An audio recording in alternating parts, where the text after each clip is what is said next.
ये कहानी है दो दोस्तों की और उनकी दोस्ती की शुरुआत हुई थी अभी कुछ दिन पहले हॉस्पिटल के कमरे से, जहां पर वो दोनों एडमिट थे। तो दोनों में से जो एक था उसको अभी कुछ दिन पहले एक पैरालिसिस का अटैक आया था, जिसकी वजह से गर्दन के नीचे की उसकी पूरी बॉडी पैरालाइज हो गई थी और वो अपनी एक उंगली तक नहीं हिला सकता था। और पूरे दिन जो भी नर्स उसके पास में आती वो उसको एक ही बात कहता कि मुझे कोई ऐसा इंजेक्शन दे दो जिससे कि मैं मर जाऊं, अब मैं और जीना नहीं चाहता, ऐसी जिंदगी का मैं क्या करूंगा। तो उसका जो दोस्त था उस कमरे में, क्योंकि वो चल फिर सकता था, तो रोज सुबह और रोज शाम को उस कमरे में एक खिड़की थी, उसके पास में जाकर के खड़ा हो जाता और अपने दोस्त को बताता कि उस खिड़की के बाहर क्या चल रहा है। बिल्कुल नीला आसमान है, सफेद बादल है, हल्की हल्की हवा चल रही है और कुछ पंछी उड़ रहे हैं। एक बहुत ही सुंदर बीच है जहां पर कुछ बच्चे मिट्टी के घरौंदे बना रहे हैं।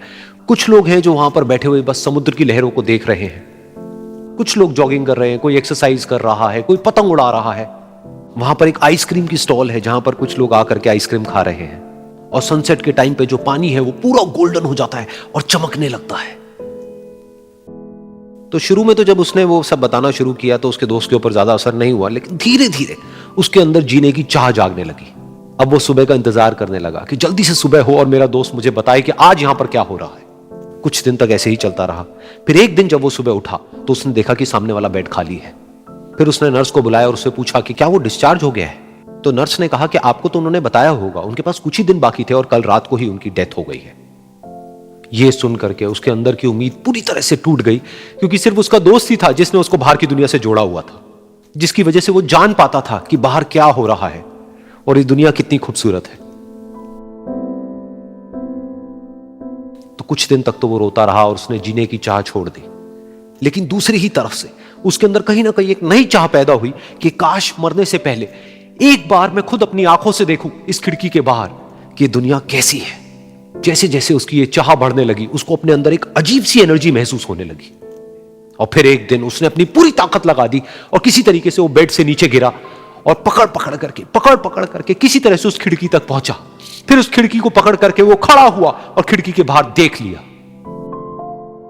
लेकिन खिड़की के बाहर देखते ही वो गुस्से से भर गया। उसने जोर से नर्स को आवाज लगाई और जैसे ही नर्स आई उसने नर्स से पूछा, ये तुमने क्या किया, ये खिड़की के बाहर काली दीवार क्यों खड़ी कर दी।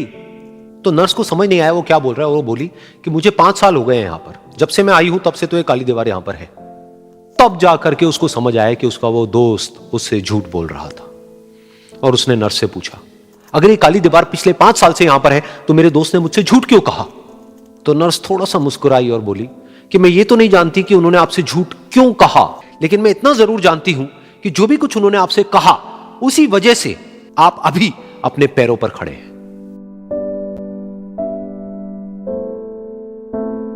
तो इस कहानी से हमको यह सीखने को मिलता है कि जो हमारे शब्द हैं, जो हमारे वर्ड्स हैं, जो हम अपने मुंह से बाहर निकालते हैं, उसमें इतनी पावर है जिसकी कोई हद नहीं है। वो किसी आदमी को गिरा भी सकते हैं और उसको उठा भी सकते हैं।